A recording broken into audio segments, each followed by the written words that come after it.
Assalamualaikum warahmatullahi wabarakatuh. Innal hamdalillah nahmaduhu wa nasta'inuhu wa nastaghfiruh wa na'udzu billahi min shururi anfusina wa min sayyiati a'malina.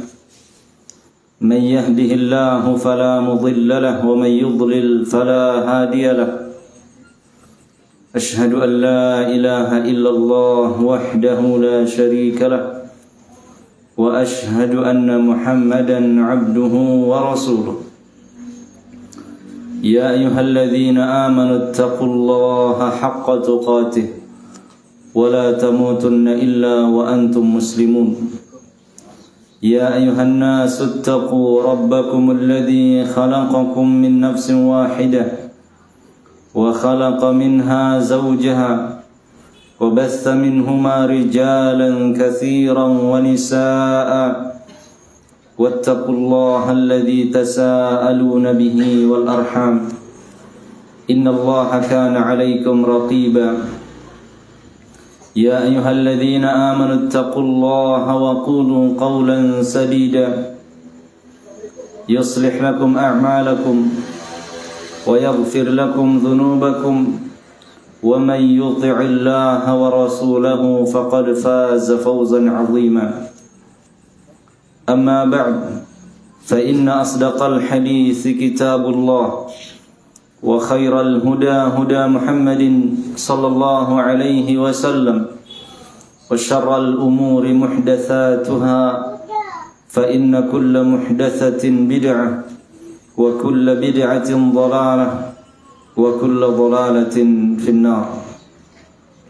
Ma'asyiral muslimin dan muslimat rahimani wa rahimakumullah. Tak lupa kita bersyukur kepada Allah Subhanahu wa taala dan memujinya, karena dengan nikmat-Nya lah kita bisa menjalankan perintah-perintahnya dan menjauhi larangan-larangannya. Dengan nikmatnya pula kita bisa hadir berkumpul di majelis ini dalam rangka talabul ilmi syar'i, belajar ilmu agama, tafaqquh fid din, berusaha memahami agama Islam ini. Dan Nabi sallallahu alaihi wasallam menyebutkan bahwa ciri seseorang diinginkan kebaikan oleh Allah Subhanahu wa taala, Allah berikan dia pemahaman dalam masalah agamanya. Rasulullah sallallahu alaihi wasallam mengatakan, "Man yuridillahu bihi khairan yufaqihu fid din." Siapa yang Allah inginkan kebaikan untuknya, Allah pahamkan dia dalam masalah agamanya. Dan permasalahan yang paling penting dalam masalah agama adalah masail aqidah. Perkara yang berkaitan aqidah, perkara yang berkaitan dengan kepercayaan dan keyakinan. Karena ini semua menyangkut tentang amalan hati. Dan bila urusan hati ini bagus, bagus pula urusan-urusan anggota badan yang lainnya. Maka pembahasan iman, pembahasan akidah adalah perkara yang harus kita prioritaskan, perkara yang harus kita sungguh-sungguh mempelajari dan memahami, karena ia sangat berperan bagi keistiqomahan anggota badan yang lainnya. Dan insyaallah pembahasan kita pada malam hari ini berkaitan dengan akidah, yaitu khasaisu aqidati ahli sunnah, keistimewaan akidah ahli sunnah.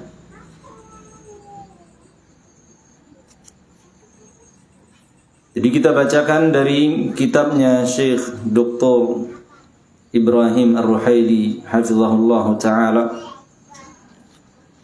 yang baru saja kita semua menghadiri majelis beliau. Dan beliau banyak memiliki kitab-kitab, puluhan jilid.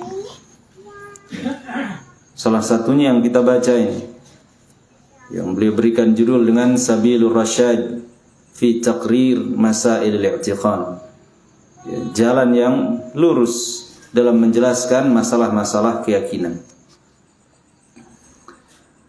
Beliau hafizahullah taala mengatakan, ikhtassat aqidatu ahli sunnati min ghairiha min al-aqaid al-batilah bi khasa'is adidah. Jadi akidah ahli sunnah memiliki keistimewaan, memiliki ciri khas yang tidak dimiliki oleh akidah-akidah menyimpang yang lainnya. Lam yusharikha fiha ghairuha. Jadi ciri khas ini tidak dimiliki oleh keyakinan-keyakinan di luar dari ahlus sunnah.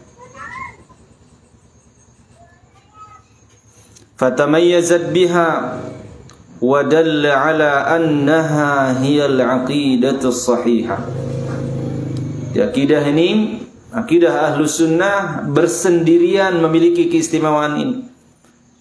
Dan ini juga sebagai bukti bahwasanya akidah ahlus sunnah dialah akidah yang benar. Apa saja itu? Yang pertama, annaha mustamiddatun minal kitabi was sunnati wal ijma'. Yang pertama, akidah ahlus sunnah dia diambil dari Al-Quran, diambil dari sunnah dan ijma'. Ijma'nya siapa? Para sahabat. Ijma'nya siapa? Ulama-ulama setelah mereka yang sejalan dengan mereka. Dari keistimewaan yang pertama ini, kita bisa melihat betapa akidah ini memiliki sumber yang jelas, bukan sembarangan. Sumbernya adalah wahyu, dan wahyu adalah datangnya dari Allah Subhanahu wa ta'ala. Karena ini masalah besar, ini masalah pokok, masalah inti dalam masalah agama ini. Makanya sumber pengambilannya juga harus ketat. Tidak boleh sembarangan. Makanya beliau mengatakan di sini akidah ahlus sunnah ini diambil dari Al-Quran, diambil dari hadis, dan diambil dari kesepakatan para ulama. Sepakat antara para sahabat yang pertama, kemudian para tabi'in, tabi'ut tabi'in yang sejalan dengan para sahabat. Fahiya sahihatun la ta'arudha fiha wala ikhtilaf. Sehingga karena sumbernya benar, sumbernya jelas, maka dia adalah akidah yang jelas, akidah yang benar. Nah, sumber menentukan hasil. Bila kita mengambil sesuatu dari sumber yang salah, ya salah yang kita dapatkan. Kita mengambil air dari sumur yang keruh, keruh kita dapat. Mengambil air dari sumur yang jernih, ya jernih kita dapat. Dan tidak bisa diragukan, kalau kita mengambil dari sumber wahyu, maka wahyu bersih. Wahyu terlindung dari kesalahan. Wahyu selalu benar. Ya, kita berbicara wahyu ya, nggak boleh ada yang meragukan kebenaran wahyu. Adapun hasil karya manusia bisa benar, bisa salah. Hasil pemikiran manusia bisa benar, bisa salah. Hasil adat istiadat manusia bisa benar, bisa salah. Hasil perasaan manusia bisa benar, bisa salah. Maka kalau akidah kita ambil dari sesuatu yang kemungkinan salah, kemungkinan benarnya sama, atau bahkan kemungkinan besar salahnya, maka merugilah kita. Dan di poin pertama ini, disinilah letak perbedaan inti akidah Ahlussunnah dengan yang lain. Akidah-akidah yang lain mengaku sendiri, bahkan berbangga mengatakan, kami dalam masalah akidah, rujukan kami adalah akal. Nah, ini bukan kita menuduh-nuduh ya. Bahkan ini ditulis dalam kitab-kitab mereka. Mereka mengatakan masalah akidah adalah masalah yang qat'i, yang pasti, maka sumbernya harus pasti, yaitu akal. Menyimpanglah dia. Akal manusia nggak bisa dijadikan rujukan dalam masalah akidah yang tidak dijangkau oleh akalnya. Ada lagi yang mengatakan dalam masalah akidah kita ambil karya-karya orang-orang pinter, semisal Aristoteles, orang-orang filsafat, Plato, siapa namanya lagi. Banyak yang menerjemahkan bukunya dan nekat mempelajari akidah dari manusia yang tidak dibimbing oleh wahyu. Dia hidup sebelum Islam itu. Dari situ kita ambil akidah kita. Hinanya kita. Masa kita tinggalkan wahyu yang jelas?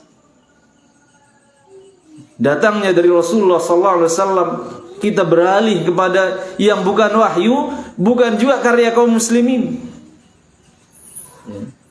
Jadi butuh kita sadarkanlah diri kita. Ya. Atastabdiluna alladhi huwa adna billadhi huwa khair.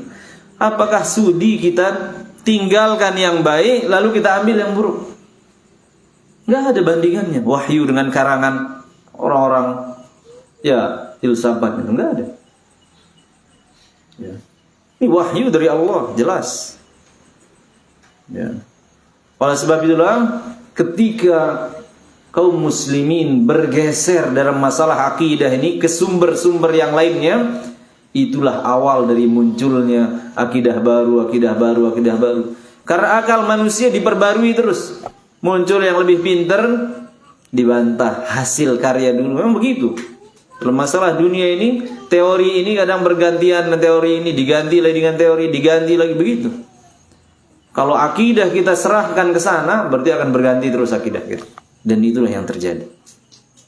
Ya. Makanya ahlu sunnah ketat dalam masalah ini. Dalam masalah akidah, Al-Quran, was sunnah, wal ijma'. Ya.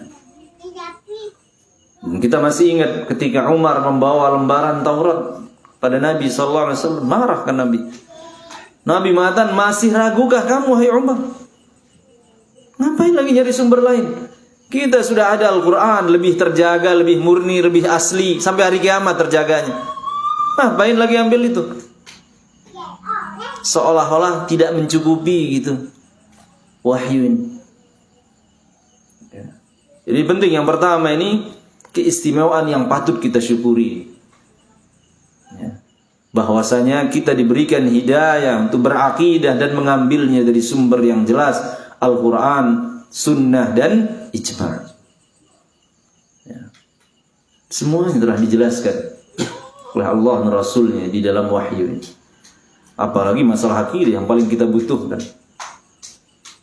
Sangat disayangkan dalam masalah akidah justru mengambilnya ke sumber-sumber lain. Dalam masalah fikih baru dia merujuk pada dalil.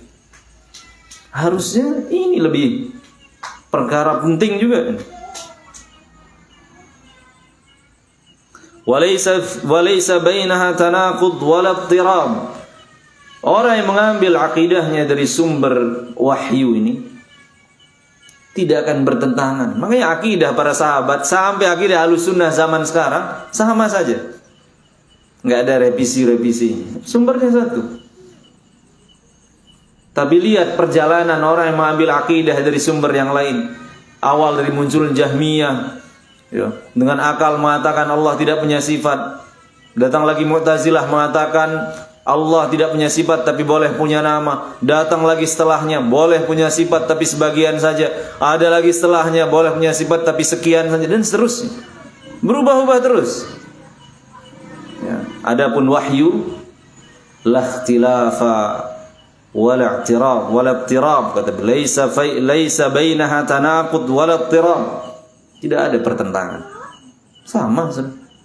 Karena mereka apa? Mana dalilnya? Ada, yakini, imani. Selesai. Ya. Masalah keyakinan, mana dalilnya? Ini.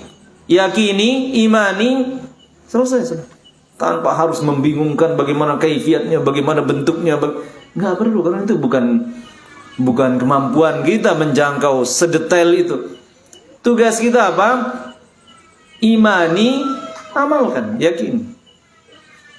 Makanya sama, para sahabat zaman dahulu tidak ada yang berdebat tentang di manakah Allah, harus sampai berantem gara-gara masalah, tidak ada. Jangankan yang alimnya, penggembala kambing, budak tugasnya gembala kambing, jaranglah dia hadir di majelis Nabi SAW. Ditanya, aina Allah, tahu dia. Menunjukkan masalah akidah pada saat itu betul-betul menyebar luas, diketahui oleh kaum muslimin. Kan itu budak itu kan diuji oleh Nabi sebelum dimerdekakan, ditanya, di aina Allah? Fis sama. Nggak ada yang protes. Nabi mengatakan, masa di atas? Bagaimana terus? Berarti butuh ini. Pusing ini. Nabi ketika mendengar jawabannya fis sama, ya sudah, semua paham, di atas. Ya, selesai. Jawabannya benar. Dari mana kita tahu jawabannya benar? Nabi kasih dia hadiah. Apa imbalannya? Dimerdekakan. Ya, berarti jawabannya benar. Kalau jawabannya sesat, pertama, nggak mungkin Nabi membiarkan kesesatan tanpa diperbaiki. Kedua, nggak mungkin Nabi kasih hadiah orang yang jawabannya sesat. Nah, ini perlu kita ketahui juga. Maksudnya perkara ini jelas dahulu, dibuat samar sekarang aja. Ya, kenapa? Karena terlalu banyak kita menyerap syubhat-syubhat dari luar-luar itu. Oh, dulu ketika sumber pengambilan agama ini masih utuh, nggak ada pertikaian itu. Maka itu yang berusaha kita hidupkan kembali. Bal yashhadu ba'dhuha li ba'dhin wa yuqawwi ba'dhuha ba'dha. Bahkan akidah Ahlus Sunnah ini, ya, saling menguatkan satu dengan yang lainnya, tidak ada pertentangan. Ya, masalah demi masalah yang dipelajari saling mendukung dan saling menguatkan. Makanya Ahlus Sunnah paling mudah belajar akidah, tidak bingung dia. Allah fis sama, di atas, ya, sesuai dengan kebesaran Allah. Allah Subhanahu wa ta'ala memiliki wajah, ya kita imani Allah memiliki wajah yang sesuai dengan kebesarannya dan tidak mungkin sama dengan makhluknya. Selesai sudah. Ya. Allah dapat dilihat nanti di surga. Allah mengabarkan dalam Al-Quran. Ya, apa yang kita bilang? Allah mengatakan, ya, wujuhu yawma idzin nadhirah ila rabbiha nadhirah. Allah mengabarkan dalam Al-Quran, wajah-wajah pada hari itu berseri-seri. Kenapa? Ila rabbiha nadhirah, karena melihat kepada wajah Allah. Orang-orang yang sudah terlanjur membuat kaidah-kaidah dengan akalnya, sulit dia terima ayat ini. Apa yang buat dia sulit? Semua dipikirkan. Kalau begitu terbatas dengan arah. Kalau begitu memiliki bentuk. Kalau begitu seperti apa bentuk ini? Seperti apa? Itu yang dipikirkan. Padahal bukan kewajiban dia mikirin itu. Sehingga apa? Gara-gara banyak pertimbangan, banyak syubhat, banyak pertanyaan, nggak jadi dia beriman. Dan betapa banyak ayat-ayat Allah sehingga apa? Ditolak secara halus. Ya, nggak berani sih dia bilang dhaif ayat, yang nggak ada ayat dhaif, ya. Cuman caranya apa? Bukan itu maknanya. Alias takwil. Ya. Tapi letih, ya. Mazhab takwil ini lelah, letih. Karena berapa ayat harus ditakwil nanti. Ya. Makanya kalau kita coba bacakan ayat tentang sifat, mulai sudah siap-siap, dia mulai tersinggung, udah mulai ayat Al-Quran dibaca, kadang hati jejah dia, siap-siap menyiapkan jawaban. Ya, bukan karena orang beriman setiap kali didengar ayat bertambah imannya, tambah yakin kita. Allah mengatakan, wa idza tuliyat alaihim ayatuhu zadatuhum iman. Orang beriman itu dibacakan ayat-ayat Allah, tambah yakin dia, tambah kuat lagi keyakinannya. Ya, kita ayat mana saja kita dengar, nggak pernah kita komplain, insyaallah. Karena semua dalam akidah kita nggak ada yang berbenturan dengan ayat. Ya, ta'rujul malaikatu waruh, misal para malaikat naik padanya, nggak perlu kita pusing. Naik, ya karena Allah di atas. Orang yang tidak meyakini Allah di atas, sampai dia mikirkan naik, ngapain naik? Oh bukan, karena itu untuk urusan macam-macam lah jawabannya. Ya. Kenapa nggak di bawahnya kan di mana-mana? Atau nggak menyelam saja misalkan kan di mana-mana? Oh macam jawaban. Itu satu ayat mas. Belum ayat yang lain lagi. Nabi SAW diperjalankan ke atas dan langsung diwajibkan sholat di atas. Gimana cara jawabnya? Nyari lagi. Lelah. Makanya ahlus sunnah paling roh, dia paling santai. Ya, ada ayat, ada dalil, imani tanpa menyamakannya dengan sifat-sifat makhluk. Dah, selesai. Karena nggak mungkin, ya, ini yang perlu kita ketahui, nggak mungkin Allah menyifati dirinya dengan sifat yang kurang, nggak mungkin. Semua sifat yang Allah sebutkan tentang dirinya pasti sifat yang sempurna. Dan mustahil Allah menyifati dirinya dengan sifat yang sama dengan makhluk.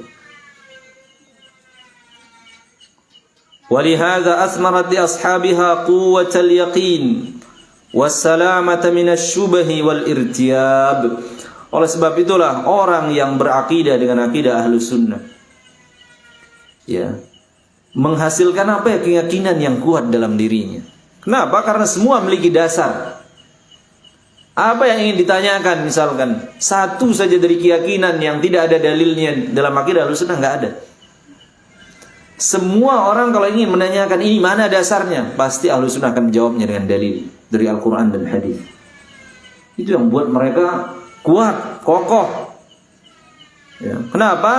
Ya seperti orang pijakannya kuat, pakai angin kencang pun ya tenang dia. Tapi kalau nggak punya pijakan, kalau datang angin sedikit, parah sudah, takut. Sampai mengatakan nggak boleh nanya ini, ya saking ya nggak mau repot menjawab, ya. Nggak boleh menanya Allah di mana. Nabi yang bertanya, nggak dibolehin. Ya. Jadi, ya kita rasakan lah insya Allah bagaimana ketenangan hati kita ketika ya mengenal dakwah ini, mengenal akidah Ahlus Sunnah ini. Lebih tenang dan ya lebih menerima lah begitu. Dan kata beliau juga akidah Ahlus Sunnah ini adalah orang pemilik ya. Orang berakidah dengan akidah Ahlus Sunnah lebih selamat dari syubhat-syubhat. Kenapa dia selamat? Dia tidak bergaul dengan kitab-kitab orang-orang yang penuh dengan syubhat, enggak bergaul dengan itu. Makanya hati ini jangan diisi dengan syubhat saja. Isi dia dengan yang jelas. Itu yang bermanfaat bagi dia. Al-Quran, wahyu ini disebutkan oleh Allah sebagai apa? Ruh. Ruh itu sumber kehidupan hati kita. Isi dengan Al-Quran, dengan hadis. Jangan kita sibukkan diri dengan dengar syubhat, baru ngaji, hobinya dengar syubhat, maunya bantah. Ya, justru syubhatnya nyaman di hatinya sehingga dia yang tidak bisa lagi mengeluarkannya. Ya. Jadi jangan jadikan hati kita ini seperti bak sampah lah, ya. Semua masuk. Ya, jadikan dia sebagai tempat yang bersih, yang tidak masuk kecuali yang jelas-jelas. Ya. Kalau semua syubhat dari segala sumber kita dengar, kita masukkan, nah ini bahaya. Hati kita ini lemah. Ya, kalau isinya ya hal-hal yang buruk, ya nanti merusak fungsinya nanti. Wal mu'afat minasyukuk wal auham. Orang yang berakidah dengan Ahlus Sunnah dan akidah Ahlus Sunnah ini orang selamat dari keraguan-raguan dan auham, ya, kekeliruan.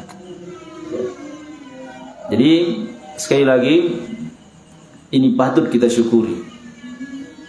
Tatkala kita diberikan hidayah oleh Allah Subhanahu wa taala mengenal akidah yang bersumber dari sumber yang jelas, Al-Quran, Sunnah dan ijma'. Kemudian yang kedua, keistimewaan yang kedua, annaha muwafiqatun lil fitratis salimati wal uqulis sahihati. Beliau akidah Ahlus Sunnah inilah akidah yang paling selaras dengan fitrah dan paling selaras dengan akal yang sehat. Ada sehatnya, paling selaras. paling mudah dicerna oleh akal. Ya kita bandingkan contoh kecil saja. Akidah Ahlussunnah wal Jamaah ya mengatakan Allah fis sama, Allah di atas ini. Ya. Sesuai dengan kebesaran dan terpisah dari makhluk-makhluknya. Ini lebih mudah diterima daripada akidah yang mengatakan Allah tidak di atas, tidak di bawah, tidak di luar, tidak di dalam, tidak di depan, tidak di belakang, tidak. Nggak ada itu artinya. Ya susah diterima, nggak ada di mana-mana. Makanya kata Syalbani suruh orang Arab yang paling fasih menyifati sifat yang tidak ada, dia akan bilang seperti itu. Nggak di luar, nggak di dalam, nggak di atas, nggak di bawah, nggak di depan, nggak di belakang. Nah, itu sudah sifat yang tidak ada itu. Ya, nggak ada. Dan susah itu diterima oleh akal. Ada tapi nggak di mana-mana. Atau ada dan di mana-mana juga susah cerna oleh akal. Ya. Niatnya bagus, ingin lari misalkan. Kita jangan matalu di atas karena menempatkan namanya itu. Kalau begitu kita bilang di mana-mana saja. Nah, ini lebih banyak lagi tempatnya. Bahkan lebih parah di mana-mana masalahnya. Tempat yang bersih, tempat yang tidak bersih, tempat yang kotor, tempat maksiat, tempat ini. Ini lebih banyak lagi tempatnya. Jadi kalau kita pikirkanlah sejenak secara akal, mana yang lebih mensucikan dari tempat? Ini di atas jauh. Ulama di atas jauh dari makhluknya dan tidak diliputi oleh arah. Ya. Artinya ini lebih selaras dengan akal daripada mengatakan di mana-mana. Di mana-mana kan mencakup di kamar mandi, di tempat najis, di tempat yang ini nggak bisa kita pungkiri. Ya, karena sangat umum seperti itu. Dan apakah tujuan dia mensucikan Allah dari tempat tercapai dengan dia mengatakan demikian? Tidak sama sekali. Ya. Karena masih kata-kata di mana-mana ya tempat itu. Itulah yang membuat akidah yang kedua yang muncul. Oh berarti tidak di mana-mana. Biar selamat dari itu. Ya, justru tambah parah lagi menjadi tidak ada begitu. Ya. Jadi banyak cara untuk menentang dalil ini tapi mentok terus. Ya. Sama dengan ada yang membantah tentang keberadaan Allah di atas, dibawakan dia dalil kan Allah turun ke langit dunia. Oh berarti kalau turun berarti Allah di atas kan? Enggak kata dia. Loh, kan ini dalilnya. Yang turun itu perintah. Oh perintah yang turun, berarti perintah itu turun dari siapa? Dari Allah, berarti Allah di atas. Bingung juga, ya. Meskipun dibilang perintah yang turun, berarti perintah itu turun dari atas. Tetap aja kena. Ya. Akhirnya dia rubah, makanya takwil ini berpindah-pindah terus. Oh yang turun adalah malaikat. Jadi sepertiga malam itu yang turun adalah malaikat. Tapi lupa dia lanjutan hadisnya itu, man yad'uni fa astajib lah. Siapa yang berdoa kepada aku akan kabulkan. Berani malaikat mengatakan demikian? Nah, akhirnya cari lagi nanti yang lain. Begitu sudah. Artinya akidah Ahlussunnah itu sudah yang paling sesuai dengan fitrah, dengan akal. Kenapa paling sesuai? Sumbernya satu, Allah yang menciptakan akal dan wahyu Allah yang turunkan. Gak mungkin Allah menurunkan wahyu yang tidak bisa dicerna oleh akal. Gak mungkin. Gak mungkin Allah menurunkan wahyu kemudian menciptakan akal kemudian bertentangan dua-duanya, gak bisa saling gak bisa sinkron gitu, gak mungkin. Allah ciptakan akal manusia, Allah turunkan wahyu untuk bisa dipahami. Ya, jadi ini yang kedua. Akidah Ahlussunnah adalah akidah yang paling selaras dan sesuai dengan akal manusia. Tapi akal yang sahihah, ya, akal yang sahih. Ya, akal-akal belakangan banyak terkontaminasi dengan syubhatnya. Ya, orang-orang luar. Makanya akalnya Nabi, akalnya para sahabat nggak ada yang komplain terhadap satu pun tentang sifat-sifat Allah, nggak ada ya. Ayat mengatakan, kenapa begini, kenapa begitu, tidak ada. Menunjukkan akal mereka terima. Ya. li'annaha tumathilul Islam wa huwa dinul fitrah. Karena akidah Ahlussunnah ini dia memerankan agama Islam itu sendiri, dan Islam ini agama yang paling sesuai dengan fitrah. Islam agama fitrah. Maka semua ajaran yang ada dalam Islam ini selaras dengan fitrah juga. Ya. Yang paling selaras dengan fitrah manusia. Lihat agama-agama yang lainnya. Ya. Meyakini makhluk sebagai Tuhan. Nabi Isa dikatakan Tuhan. Ya. Parahnya lagi Tuhan dia yakini dibunuh, disalib. Betapa lemahnya Tuhan. Nah ini juga secara akal nggak mungkin. Ya. Demikian juga agama-agama yang lainnya. Kalau dibandingkan dengan agama Islam yang paling selaras dengan fitrah manusia.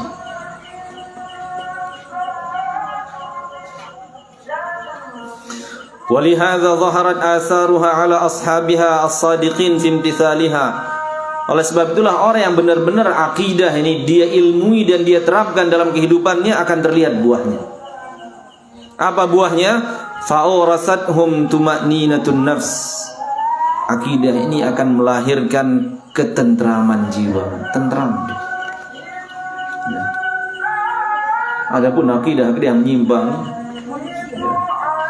Jangankan ya, orang-orang yang setengah-setengah pahamnya, jelas bingung. Ini para tokoh pencetusnya di akhir-akhir hayatnya rata-rata mengeluhkan. Seperti Syekhul Islam sering menukil ucapannya Ar-Razi, ya, di akhir hayatnya mengatakan, ya, mastafattu min bahthi illa an jama'tu qila wa qalu. Aku tidak mengambil faidah dari ilmu kalam ini kecuali mengumpulkan qila wa qalu. Ya, ini berkata, ini berkata, ini berkata, kita jawab begini, itu berkata, itu aja isinya. Jarang sekali qala Allah, qala Rasul. Karena mereka berasaskan apa? Akal sering bantah terus kerjaannya. Makanya kitab-kitabnya itu bila dikatakan begini, kita jawab begini. Bila dikatakan begini, kita jawab begini. Itu aja isinya. Ya. Dan dia menyesali, ya, waktu-waktu yang terbuang untuk mendalami, ya, hal-hal yang berkaitan dengan ilmu kalam itu. Makanya Ahlussunnah, para ulama Ahlussunnah rata-rata tenang sampai akhir hayat kokoh. Imam Ahmad, lihat Imam Ahmad, ya, sampai dicambuk, ya, dipenjara, ya, disiksa sampai pingsan, untuk hanya mengatakan Quran itu makhluk, nggak sudi, kokoh. Ya, sampai jamaahnya kasihan lihat Imam Ahmad ini. Sampai berlalu 2 khalifah, tetap aja beliau dipaksa untuk mengatakan Al-Quran makhluk. Jamaahnya mengatakan, wahai Imam Ahmad, coba ucapkan sudah, daripada engkau disiksa seperti ini. Kata beliau apa? Kalau aku mengucapkan demikian, ya, menyerah, ya, mengikuti akidah yang batilah ini, siapakah yang akan menyampaikan akidah yang benar ini kepada umat setelah? Beliau tidak ingin. Ya, makanya kita bersyukur ternyata akidah yang benar ini bukan santai para ulama menyampaikannya, menuliskannya hingga sampai ke kita ya. Ada yang sampai pingsan, dipukul, disiksa, dipenjara demi akidah ini terus tersampaikan kepada keturunan-keturunan setelahnya. Ya, makanya kita syukuri ini. Bagaimana kita mensyukurinya? Ya sungguh-sungguh mempelajari, baca karya-karya mereka itu. Ya, karena kalau kita ini tinggal bersandar di kursi AC, bisa kita nikmati akidah yang benar. Dulu orang nyawa taruhannya ternyata, ya. Taruhannya bukan hanya sekedar santai, ya. Sehingga kita bisa mencicipi lah kemurnian akidah ini. Ma'al istiqamati 'alal ibadah. Buahnya juga kata beliau orang yang akidahnya benar, dia lebih istiqamah menjalankan ibadah. Nah, ini kita rasakan insyaallah. Ya, orang yang keyakinannya kuat, kepercayaannya kuat tentang Allah, tentang janji-janji Allah, tentang surga, tentang neraka, Inilah orang-orang yang mampu mengorbankan tidurnya, rela berletih, rela bangun, mengorbankan waktunya untuk menjalankan perintah Allah adalah orang-orang yang kuat keyakinannya. Orang kalau nggak punya misi, nggak tahu dia mau dapat apa, siapa yang suruh, ngapain, ya tentu ogah-ogahan dia mengamalkan sesuatu. Ya, kita umpamakan lah kalau kita suruh orang misalkan berdiri di matahari itu 2 jam, dia nggak tahu apa yang akan dia dapatkan, apa yang dikasih, mana dia mau? Kenapa? Karena di hatinya nggak ada motivasi. Kalau suruh dia, ayo berdiri 2 jam, saya kasih 2 juta, mau insya Allah dia. Kenapa? Karena dia tahu ada hasilnya, ada buahnya. Ya orang beragama juga nggak pernah nuntut ilmu, nggak pernah belajar akidah, nggak pernah belajar keyakinan, nggak pernah. Bagaimana dia mau menjalankan perintah-perintah? Menurut dia kerugian, hanya habisin waktu dia saja. Itu kadang ya masyarakat. Kalau nggak mendatangkan keuntungan dunia nggak mau dia. Kenapa? Keyakinan tuh kosong gitu kan. Ada tapi seperti tidak ada. Ya, makanya orang-orang yang sudah mulai mengenal akidah yang benar ini rajin dia beribadah. Ya mudah-mudahan itu adalah tanda ya buah dari akidah yang benar.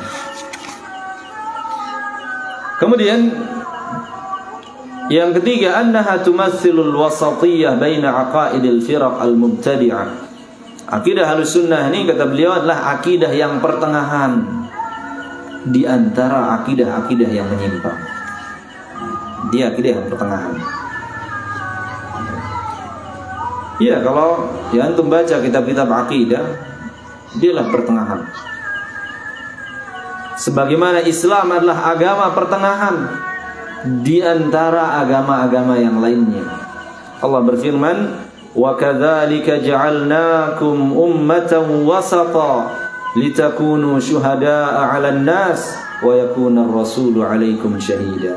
Demikianlah kami jadikan kalian sebagai umat yang pertengahan agar kalian menjadi saksi-saksi atas manusia dan Rasul akan menjadi saksi atas kalian. Ya pertengahan.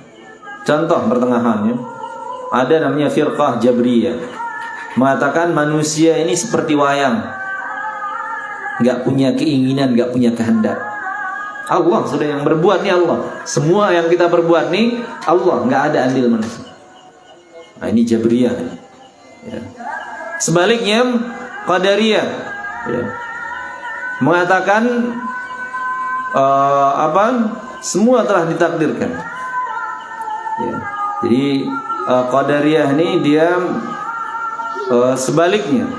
Ya, justru dia mengatakan kehendak atau perbuatan hamba ini bukan dari ciptaan Allah. Artinya dia mengatakan perbuatan manusia ini murni dari dia, nggak ada campur tangan Allah. Nah, kebalikannya. Jabriyah mengatakan manusia nggak punya kehendak. Ya. Qadariyah mengatakan manusia seutuhnya berbuat nih, ya. Dan Allah nggak ada sangkut pautnya, nggak tahu apa yang akan diperbuat. Nah, Ahlussunnah pertengahan. Ahlussunnah mengatakan apa? Allah punya kehendak, makhluk juga punya kehendak. Tapi kehendak atau keinginan makhluk ini terjadi apabila Allah juga menghendaki. Di kehendak manusia di bawah kehendak Allah. Nah, ini pertengahan dia. Kita punya keinginan, kita rasa, tapi keinginan kita ini nggak akan terjadi kalau Allah juga tidak menginginkannya. Makanya Imam Syafi'i rahimahullah mengatakan, in masya Allahu kana wa in lam asya wa in asya'tu lam yakun in lam yasha'illah. Ini beliau jelaskan. Apa yang aku inginkan, ya, apa yang Allah inginkan pasti terjadi meskipun aku tidak menginginkannya. Sebaliknya ketika aku menginginkan sesuatu, dia tidak akan terjadi bila Allah tidak menginginkannya. Nah, ini contoh pertengahan. Dan banyak dalam masalah-masalah yang lainnya Ahlussunnah pertengahan. Ya. Syekhul Islam Ibnu Taimiyah mengatakan wa hadhil firqatun najiyah Ahlussunnah wa hum wasatun fin nihali. Inilah dia firqah an-najiyah Ahlussunnah, dan mereka pertengahan di antara ajaran-ajaran yang lainnya. kama anna millatal Islam wasatun fil milali, sebagaimana halnya ya agama Islam adalah agama pertengahan di antara agama-agama yang lainnya. Ya, namun ternyata sudah azan ya. Insyaallah pada pertemuan selanjutnya kita akan lanjutkan kembali ya. Karena masih ada beberapa ya keistimewaan yang belum kita habis untuk membacanya. Ya, kita azan dulu para saudara.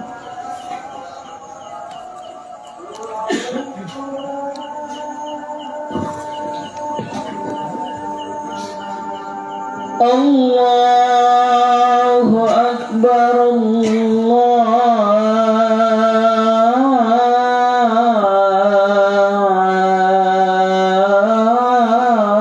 Allahu Akbar, Allahu Akbar,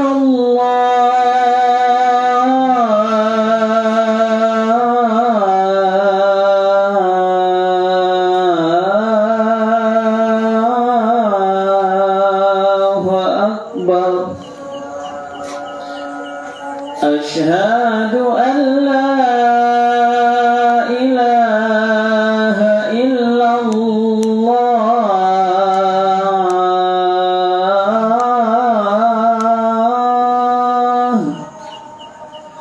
Asyhadu an la ilaha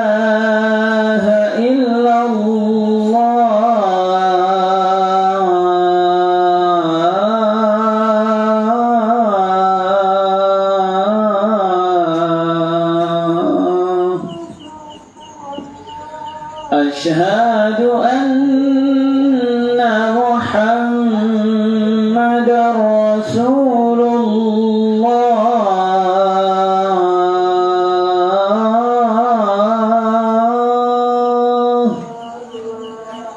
Asyhadu anna Muhammadar Rasulullah.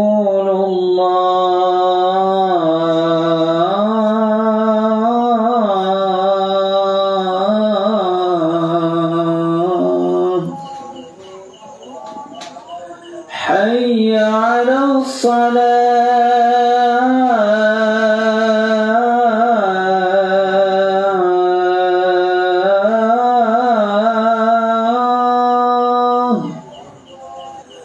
Hayya 'alas salah,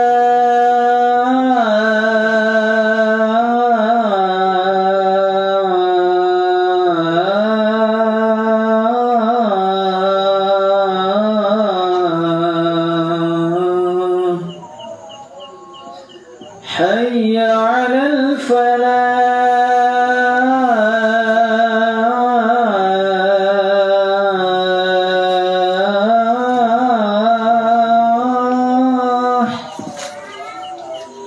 Hayya 'alal falah.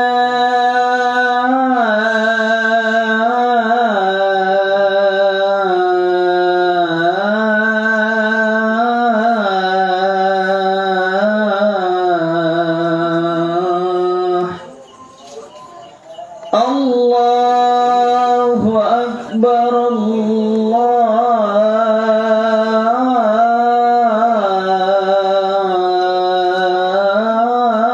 Allahu Akbar, la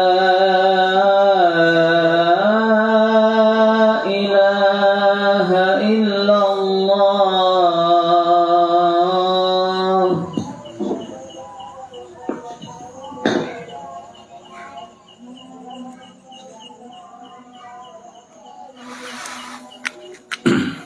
Ya, alhamdulillah, wassalatu wassalamu ala rasulillah wa ala alihi wa sahbihi wa mawala, amma ba'du. Demikianlah 3 poin yang bisa kita baca yang berkaitan dengan khasa'is aqidah ahli sunnah ya. Ciri khas atau keistimewaan akidah ahli sunnah wal jamaah. Mudah-mudahan dengan kita terus ya, meluangkan waktu belajar akidah ini ya, kita semakin semangat ya untuk belajarinya, dan juga semakin besar juga manfaatnya untuk diri kita. Ya, sebelum kita tutup mungkin ada pertanyaan dari Para jamaah silakan. Ya. Pernah kita dengar orang nih, dia tanya ini sholat mana, saya mau kemana, dia bilang, ini saya mau jalani takdir. Bagaimana pernyataan seperti itu? Saya mau menjalani takdir Allah. Oh, pertanyaan yang mengatakan mau kemana? Dia bilang saya menjalani takdir Allah. Ucapan seperti ini, insya Allah nggak mengapa ya, karena semua yang terjadi bagian dari takdir Allah. Ya. Jadi apa namanya, yang belum terjadi, yang akan terjadi adalah bagian dari takdir Allah. Cuman perlu ditanya dia apa yang dimaksud, kan masih mujmal nih ya. Kalau niatnya bukan apa namanya, kalau dia mengingkari bahwasanya perbuatan itu bukan andil dari dia, semata-mata seluruhnya adalah dari Allah, artinya dia ingin mengatakan dia nggak punya kehendak begitu. Nah ini bahaya dia. Ya, takutnya dia nanti yang apa namanya Jabriyah tadi ya.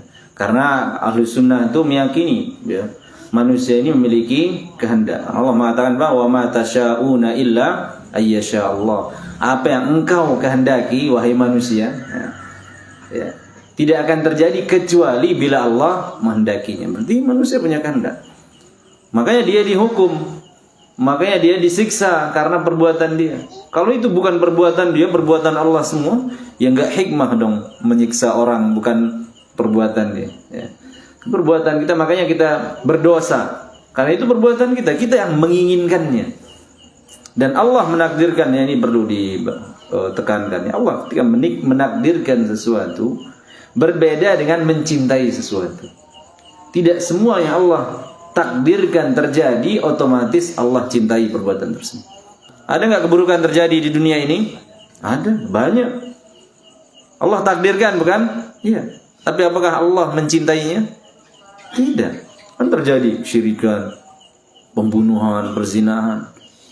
Ya, terjadi. Semua dengan takdir Allah. Tapi tidak semua yang Allah takdirkan berarti langsung dicintai. Karena ada yang berdalil ya, bersihir misalkan. Loh ini terjadi berarti Allah mencintainya, Allah mengizinkannya. Nah ini dia tidak paham berarti ya. Jadi yang terjadi ini ada yang baik, ada yang buruk. Yang baik Allah cintai, yang buruk Allah tidak cintai, dan itu sebagai ujian bagi hamba ya. Jadi hikmahnya selalu ada. Ya, tapi sebaiknya dijauhi lah. Kalau memang lafaz tersebut nanti membingungkan orang, buat orang salah paham, ya jawab sudah. Mau kemana ya bilang aja ke pasar ya, itu lebih jelas insyaallah ya. Disebutkan karena orang butuh jawaban yang pasti begitu, bukan ya hal yang sifatnya mujmal, yang multi tafsir gitu ya. Wallahu a'lam. Ada lagi? Oh ya. Menyambung pertanyaan yang barusan. Misal kita ditanya Ustaz mau kemana, kita jawab mau ke depan. Iya. Kalau orang yang bertanya kepada kita paham jawaban kita ke depan, misalkan depan kita emang kantin, ya. Ya mau kemana, mau ke depan, maksudnya dia paham kantin. Nah, ini nggak mengapa. Tapi kalau maksudnya dia niatnya membingungkan orang, nggak boleh. Ya. Ini jawaban yang sia-sia. Ya. Jadi apa namanya, berbicara itu tujuannya untuk memahamkan orang. Ya. Orang berbicara itu tujuannya agar sama-sama saling memahami, bukan saling membingungkan. Takutnya orang marah nanti. Ya. Takutnya orang marah dan malah tersinggung begitu. Wallahu a'lam. Ya. Bagaimana dengan seorang yang mengambil akidah dari katanya Al-Quran, Sunnah, Ijma, dan Qiyas? Iya, jadi qiyas di dalam masalah akidah tidak digunakan, ya. Tidak digunakan. Qiyas ini berlaku dalam masalah ibadat yang memiliki illah, yang ada illahnya. Illah itu yang kita ketahui sebabnya. Ya, masalah keyakinan nggak bisa, ya. Karena ini masalah ghaib, ya. Makanya dia Al-Quran, was-Sunnah, wal-Ijma'. Ya, ini masalah keyakinan, ya. Bukan masalah zakat dengan beras, dengan kurma. Ini kita ketahui sebabnya. Kenapa orang berzakat dengan kurma, dengan gandum dulu? Karena itu makanan pokoknya. Oh berarti kita makanan pokok kita apa? Beras. Oh ada kesamaan. Nah itu qiyas dia. Karena dua hal ini memiliki kesamaan. Kalau dalam masalah akidah tidak ada kias ya.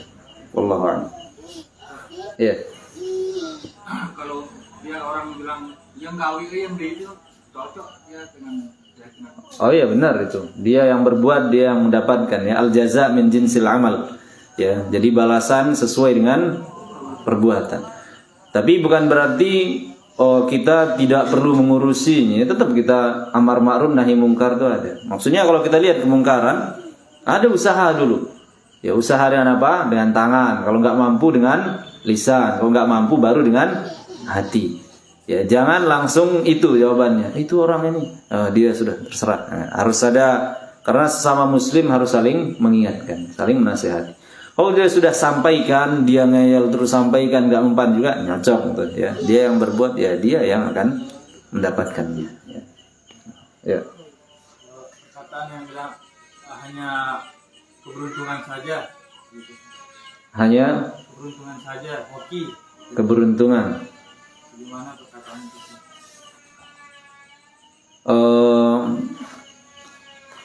Wallahu a'lam ya. Maksudnya kalau keberuntungan ini datangnya dari Allah ya. Jadi Allah memberikan dia keberuntungan dengan, jadi dia tidak pernah memaksudkannya tapi Allah memberikannya. Ya mudah-mudahan tidak mengapa. Tapi karena orang-orang itu, apalagi orang-orang luar, ketika dia berbicara tentang ya apa istilah hoki atau ini, dia dewa, kadang disandarkan kepada dewa atau Dewi Fortuna apa istilahnya ya. Tidak berpihak ke kita, ini tuh bahayanya ya. Ya, kalau bisa disandarkan ya kepada Allah, ini keberuntungan dari Allah misalnya. Ya, inilah keuntungan yang Allah berikan. Padahal saya tidak menduga, tapi inilah keberuntungan yang Allah berikan saya. Mending disandarkan aja langsung ke Allah, karena sebagian ini ikut-ikutan dia. Ya, pakai dewi-dewi ya. Ya, misalnya dia main bola nggak goloin, Dewi Fortuna tidak berpihak kita. Ini siapa? Dewi, nggak ada kaitannya. Ya, jadi semua keberuntungan, kesialan ya, tidak ada kaitannya dengan yang lain-lain. Semua keburukan dan kebaikan yang terjadi di alam ini Allah Subhanahu wa taala yang menentukannya. Ya, demikian mungkin yang bisa. Sedikit Ustaz. Ya. Coba jelaskan kita artinya satu persatu. Misalkan saya tidak bisa bahasa Arab. Ahlus itu apa artinya? Sunnah itu apa? Wal jamaah itu artinya apa?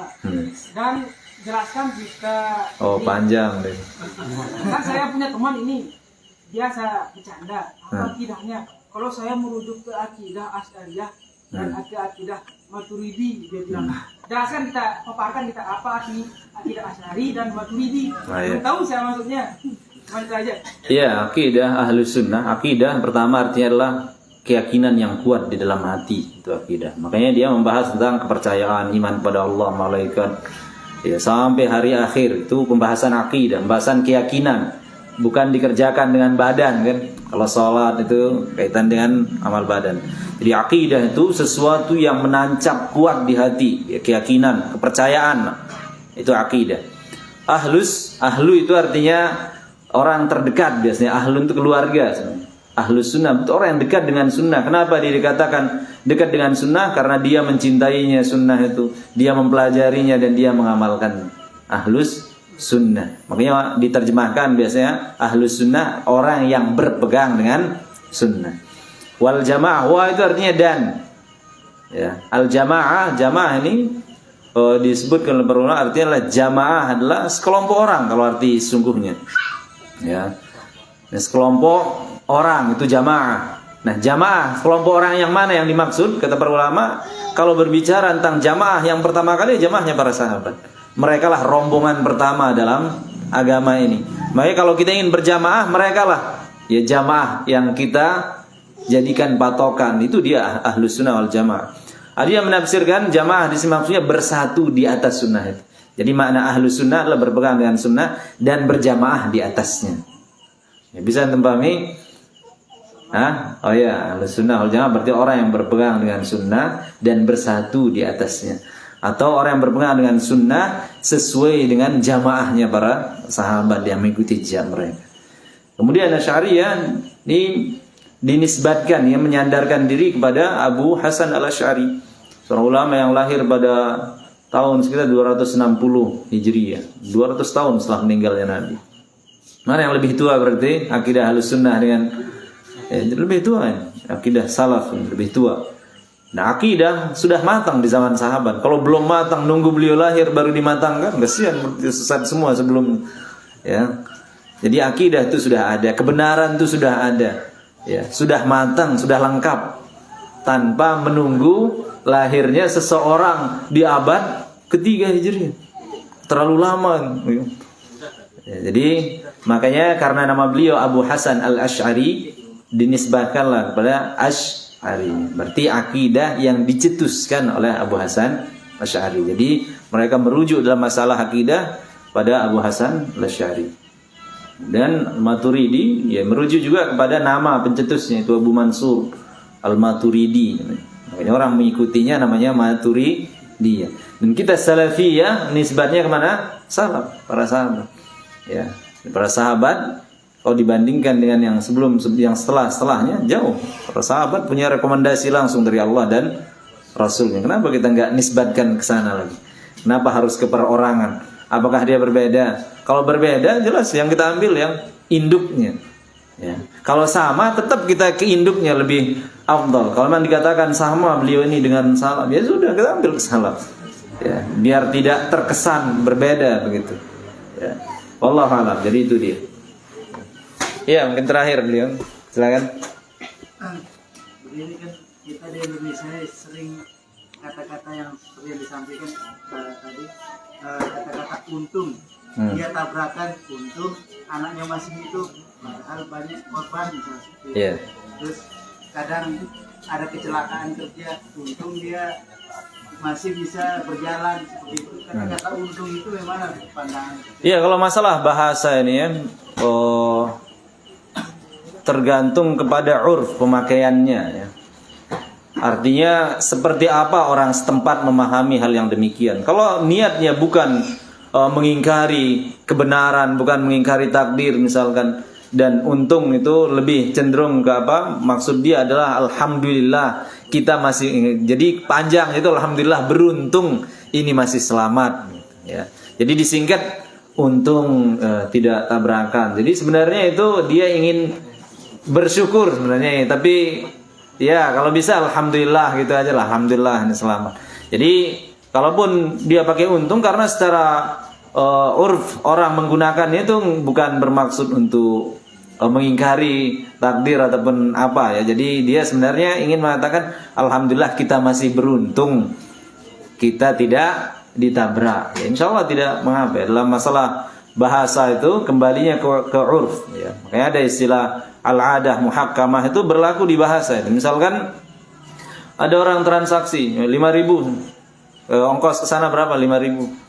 Tahu-tahu dia minta sini $5.000. Loh, tadi saya bilang 5.000, kamu nggak bilang $5.000. Nah, siapa yang benar? Kata para ulama, al-adah muhakkamah. Di tempat itu kalau bilang 5.000, maksudnya adalah $5.000. Maka dia yang dipakai ya.